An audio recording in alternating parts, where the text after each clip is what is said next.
Doamne, îți mulțumesc, nu doar pentru bine, ci și pentru rău, nu doar pentru lumină, ci și pentru umbrele care m-au făcut să te caut. Îți mulțumesc pentru lacrimile pe care nu le-a văzut nimeni, dar Tu le-ai numărat pe toate. Îți mulțumesc pentru zilele în care am căzut și totuși m-ai ridicat, chiar și când nu mai voiam. Îți mulțumesc pentru oamenii care m-au rănit, pentru că prin ei am învățat să nu mă mai las călcat în picioare. Îți mulțumesc pentru nopțile în care am plâns și am simțit că nu mai pot, dar m-ai ținut de mână, în tăcere.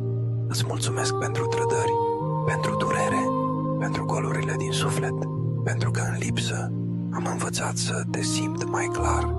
Îți mulțumesc pentru răbdare, pentru liniștea pe care doar Tu ai putut-o așeza în mine și mai ales îți mulțumesc pentru că n-ai plecat, pentru că ai fost acolo când nimeni altcineva nu a fost. Mulțumesc că nu m-ai uitat, că m-ai văzut, că m-ai ridicat